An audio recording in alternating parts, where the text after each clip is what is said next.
ఒక normal person కన్నా love failure అయ్యే పర్సన్ యొక్క లైఫ్ చాలా పవర్ఫుల్ గా ఉంటుంది. So go ahead. సెల్ఫీలో అందరూ నవ్వుతారు, కానీ సెల్ఫ్ లైఫ్ లో నవ్వుతూ బ్రతకడమే అసలైన జీవితం మిత్రమా. వందే మాతరం.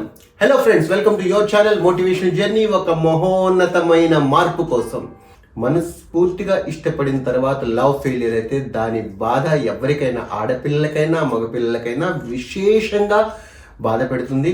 దానికి వీళ్ళకి తక్కువ వీళ్ళకి ఎక్కువ అని కాదు. కానీ ఆడపిల్లల విషయంలో ఏం జరుగుతుందంటే, ఆడపిల్లల దగ్గర ఒక ఆప్షన్ ఉంటుంది. ఏంటి ఆప్షన్ అంటే, తన ఫ్రెండ్తోనో తన అక్కతోనో తన చెల్లితోనో చెప్తూ 4 కన్నీళ్లు కార్చిందనుకోండి, ఒక 10 రోజుల పాటు ఏడ్చిందనుకోండి, బాధ చాలా వరకు తగ్గిపోతుంది అనమాట.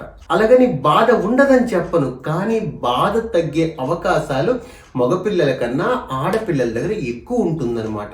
కానీ ఫ్రెండ్స్, మగవాడి విషయంలో మాత్రం అలా జరగదు. ఎందుకంటే మగవాడు ఎవరి దగ్గర ఏడవలేడు. ఒక ఫ్రెండ్తో చెప్తావు లవ్ ఫెయిల్ అయిందని చెప్పి, ఆ ఫ్రెండ్ ఏమంటాడు, మామ లైట్ తీసుకో మామ అంటాడు. కానీ ఇది లైట్ తీసుకోవడానికి సిగరెట్ లైటర్ ఏం కాదు కదా, చల్ మామ ఒక పెగ్గేసుకుంటే సెట్ అవుతుందని ఒక ఫ్రెండ్ అంటాడు. ఇంకో ఫ్రెండ్తో చెప్పావు అనుకో, ఇలా లవ్ ఫెయిల్ అయిందని, అన్నా నీకు ముందే చెప్పిన ఆ పోరి హాత్ ఇస్తుందని, కానీ నువ్వే నా మాటకి ఇజ్జత్ ఇయ్యలేదే. ఇలా ఒకరు లైట్ తీసుకోమంటారు, ఒకరు పెగ్గేసుకోమంటారు, ఒకరు నేను చెప్పిన మాట వినలేదంటారు. ఇలా ప్రతి ఒక్కరు కూడా ఎవరికి తోచిన రీతిలో చెప్తారు. కానీ ఈ బ్రోకెన్ హార్ట్ పెయిన్ నుంచి మాత్రం నేను బయటకు తీయడానికి మాత్రం ఎవ్వరూ ఉండరు. ఎందుకంటే ఈ ప్రపంచంలో ఏ పెయిన్ అయినా షేర్ చేసుకోవడానికి నీకు జనాలు దొరుకుతారు. లవ్ ఫెయిలియర్ యొక్క పెయిన్ మాత్రం నువ్వు తప్పకుండా అనుభవించి తీరాలి. దాంట్లో నో కాంప్రమైజ్ మిత్రమా. ఈ సత్యాన్ని మాత్రం నువ్వు గుర్తుంచుకోవాలి. అలా అని చెప్పేసి మిగతా ఫ్రెండ్స్ చెప్పారు లైట్ తీసుకో, మర్చిపో, అది ఇది, నేను మాత్రం దానికి సజెషన్ ఇవ్వను. అసలు నేను చెప్పేది ఒకటే, నువ్వు మర్చిపోవద్దు. ఎందుకంటే మర్చిపోయేటటువంటి బాధ మాత్రం అది కాదు, అది మర్చిపోవడానికి అవకాశమే లేదు. అందుకని దాన్ని మర్చిపోవడానికి మాత్రం ప్రయత్నించొద్దు. కానీ రోజు రోజుకి నీ బాధ ఎంత మండిపోవాలంటే, ఆ బాధలో నువ్వు మండుతూ ఒక రోజు ఒక పెద్ద అగ్నిగుండంలా మారాలి. ఎటువంటి అగ్నిగుండంలా మారాలంటే మిత్రమా, సూర్యునితో సమానమైనటువంటి అగ్నిగుండంలా నువ్వు మారి, సూర్యుడు ఎలా అయితే 10 మందికి వెలుగునివ్వగలుగుతాడో అటువంటి స్థితి నీ యొక్క లవ్ ఫెయిలియర్ నీకు తెచ్చిపెట్టేటంతగా నువ్వు రగిలిపోవాలి మిత్రమా. కానీ మిత్రమా, ఇది అంత ఈజీ కాదు. కానీ ఈ రోజు నీకు చెప్తున్నాను, ఈ లవ్ ఫెయిలియర్ తర్వాత వచ్చే స్ట్రెంగ్త్ చాలా పవర్ఫుల్ గా ఉంటుంది, చాలా ఎనర్జెటిక్ గా ఉంటుంది. కానీ దాన్ని కొద్దిగా హ్యాండిల్ చేయాలి. ఫస్ట్ పాయింట్ ఒకటి గుర్తుంచుకో మిత్రమా, ఇష్టపడిన వ్యక్తి నిన్ను విడిచిపెట్టి వెళ్ళిపోతే ఇంత బాధపడుతున్నావు అంటే నీకు చాలా మంచి మనసు ఉందన్నమాట. అంటే నువ్వు ఒక మనసున్న మహారాజు లాంటి వాడు. నీలాంటి మనసున్న మహారాజుకి మహారాణిలా బ్రతికే అదృష్టం తన తలరాతలో లేదు. ఈ విషయాన్ని పూర్తిగా నమ్ము. First point. సెకండ్ విషయం ఒకటి ఏంటి అంటే, నేను ఏం తప్పు చేశాను తను నన్ను విడిచిపెట్టి వెళ్ళిపోయిందని మాత్రం నువ్వు ఎప్పుడు అనకు.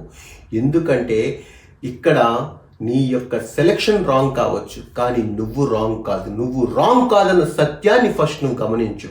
నేనేం తప్పు చేశాను ప్రశ్నించుకు. నువ్వు ఎంత చేసావో ప్రేమ కోసం ఒకసారి ఆలోచించు. ప్రపంచంలో అతి విలువైనది ఏదైనా ఉంది అంటే అది సమయం. ఎంత సమయాన్ని వెచ్చించావు?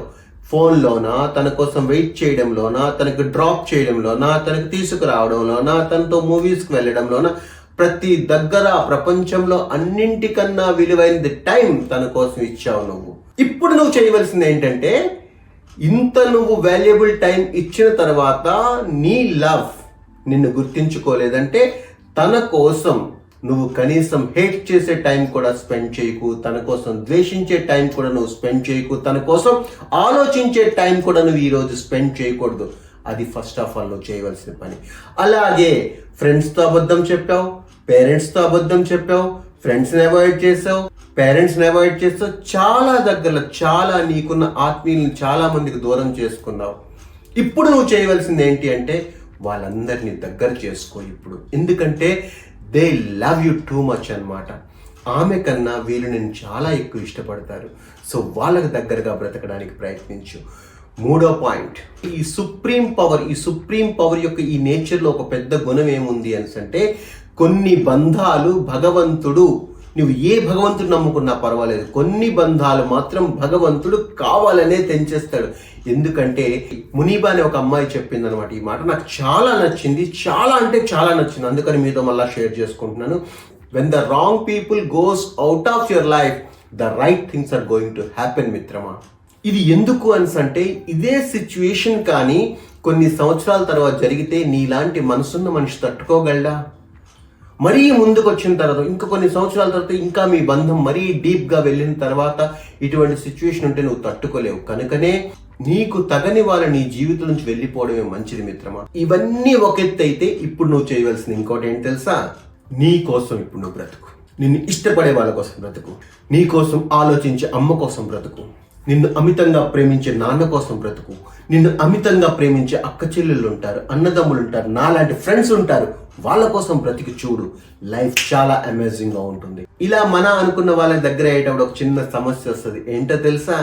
తనకేరా, తను హ్యాపీగా ఉంది, పోయింది నీ లైఫే కదా అని చెప్పేసి కొంతమంది ఫ్రెండ్స్ అంటారు. కానీ అటువంటి ఫ్రెండ్స్కి మాత్రం ఒకే ఒక్క మాట చెప్పు, ఒరే మామా, ఈ చెయ్యి పట్టుకున్న తర్వాత ఎవరైనా సరే లైఫ్లో హ్యాపీగా ఉండాలిరా, అదిరా ఈ హ్యాండ్ అని చెప్పేసి నువ్వు గర్వంగా చెప్పుకోగలగాలి.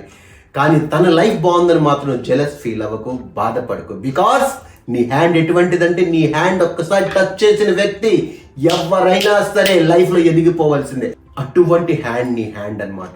సో మిత్రమా, ఇంత కాన్ఫిడెంట్గా బ్రతకడానికి ప్రయత్నించు. నేను ఫైనల్గా ఒక మాట చెప్తున్నాను మిత్రమా, బాడీలో ఎక్కడైనా సరే ఒక దెబ్బ తగిలింది అనుకోండి, అది తగ్గిన తర్వాత చిన్న స్కార్ ఉంటుంది చూసారా, ఆ స్కార్ ఏదైనా ఆయింట్మెంట్స్ పెట్టినా, ఏదైనా మెడిసిన్ యూజ్ చేసినా పోతుంది, లేకపోతే ప్లాస్టిక్ సర్జరీ చేసినా పోతుంది. కానీ ఇక్కడ గాయం తగిలిన తర్వాత స్కార్ ఏర్పడుతుంది చూసారా, ఆ స్కార్ మాత్రం ఈ జన్మకి పోదు. కానీ ఆ స్కార్లో ఒక పవర్ ఉంది. ఏంటో తెలుసా? ఆ స్కార్ మాత్రం నీ లైఫ్ ని ఒక స్టార్ గా మార్చే అవకాశం మాత్రం చాలా ఎక్కువ ఉంటుంది. So go ahead with that painful scar. అంతేకాని దిగులు పడి, బాధపడి, కన్నీళ్లు కార్చుకుంటూ ఒక మూల మాత్రం కూర్చోకు. ముందుకు సాగిపో మిత్రమా. నువ్వు ఎంత ఎదిగిపోవాలంటే, రేపటి రోజున ఈ ప్రపంచానికి నువ్వు ఏమని ప్రూఫ్ చేయాలంటే, ఒక నార్మల్ పర్సన్ కన్నా లవ్ ఫెయిలియర్ అయ్యే పర్సన్ యొక్క లైఫ్ చాలా పవర్ఫుల్ గా ఉంటుంది. So go ahead with that power, confidence and the scar. Thank you very much for your valuable time. Bharat Mata కీ జై.